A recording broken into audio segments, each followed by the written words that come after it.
Hello मित्रांनो, माझं नाव अभिजित. आपलं स्वागत करतो आपल्या चॅनलमध्ये, ज्याचं नाव इन्फॉर्मेशन वर्ल्ड बाय अभिजित.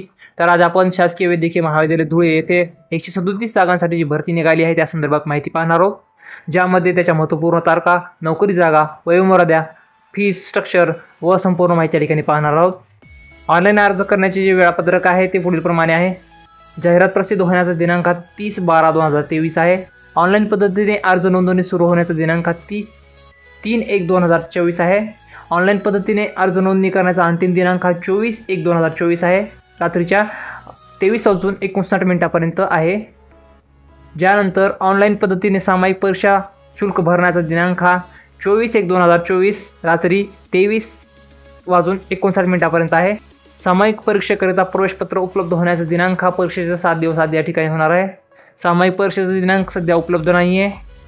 व वेतन श्रेणी जर पाहिजे झाली तर या ठिकाणी 7व्या वेतन आयोगानुसार या ठिकाणी त्या पदासाठी निर्धारित केलेली वेतन श्रेणी या ठिकाणी राहणार आहे.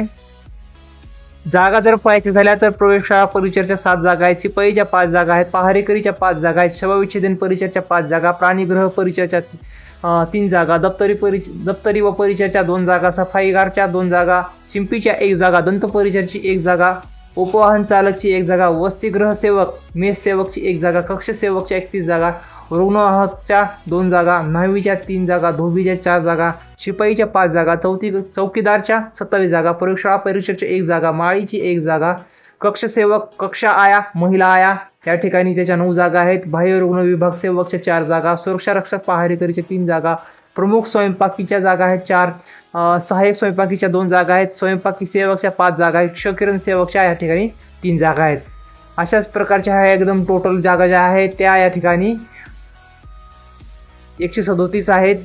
त्यानंतर आपण या ठिकाणी याची जी वयोमर्यादा ते पाहणार आहोत, जी की अर्ज स्वीकृतीच्या अंतिम दिनांकापर्यंत राहणार आहे. किमान वय जे आहे ते 18 वर्ष पूर्ण आहे. या ठिकाणी 18 वर्ष पूर्ण किमान वय या ठिकाणी म्हणजे कमीत कमी वय या ठिकाणी जे लागणार आहे.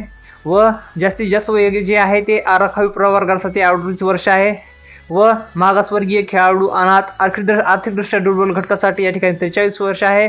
तर महिलांसाठी आराखीवसाठी 38 आहे व मागासवर्गीयांसाठी 43 आहे.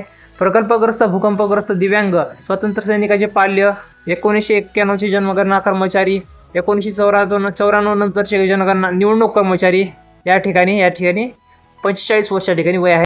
राखीव माजी सैनिकसाठी या ठिकाणी सशस्त्र दलातील सेवेचा कालावधी +3 वर्ष या ठिकाणी राहणार आहे. व दिव्यांगासाठी या ठिकाणी माजी सैनिकांसाठी 45 वर्ष आहे. अंशकालीन कर्मचाऱ्यांसाठी या ठिकाणी 55 वर्ष या ठिकाणी देण्यात आलेलं आहे. परीक्षा शुल्क जर पाहायचं झाला तर उमेदवारास प्रत्येक पदाकरिता स्वतंत्र अर्ज भरावा लागणार आहे. तसेच स्वतंत्र परीक्षा शुल्क अदा करावं लागणार आहे. आराखीव उमेदवारांसाठी या ठिकाणी 1000 रुपये शुल्क ठेवण्यात आलेला आहे. व मागासवर्गीय, आर्थिकदृष्ट्या दुर्बल घटक, अनाथ यांसाठी 900 रुपये या ठिकाणी फीस ठेवण्यात आलेली आहे. व माजी सैनिक, दिव्यांग माजी सैनिक यांना परीक्षा शुल्क नाही आहे कसल्याच प्रकारचा. उपरोक्त परीक्षा शुल्क हा व्यतिरिक्त बँकेत चार्ज या ठिकाणी द्यायचा आहे. परीक्षा शुल्क परतावा या ठिकाणी राहणार नाही आहे, नॉन रिफंडेबल आहे. कुठल्याही कारणास्तव पदभरती प्रक्रिया स्थगित झाल्यानंतर किंवा रद्द झाल्यास पदभरती शुल्क उमेदवारास परत करण्यात येणार नाही या ठिकाणी. अशाच प्रकारच्या या ठिकाणी अधिक माहितीसाठी मी या ठिकाणी डिस्क्रिप्शनमध्ये या व्हिडिओचे जे जाहिरात आहे त्याची मी लिंक दिलेली आहे. व अधिक माहितीसाठी मी याची वेबसाईटसुद्धा ऑफिशियल वेबसाईटसुद्धा मी या ठिकाणी दिलेली आहे लिंकमध्ये, तर ती आपण पाहू शकता डिस्क्रिप्शनमध्ये. अधिक माहितीसाठी माझ्या चॅनलला सबस्क्राईब करा व बेल आयकॉनला प्रेस करायला विसरू नका. व असेच माझे नवनवीन व्हिडिओज पाहण्यासाठी माझ्या चॅनलला सबस्क्राईब करायला विसरू नका व बेल आयकॉनला प्रेस करायला विसरू नका. Thank you for watching my video. Thanks friends.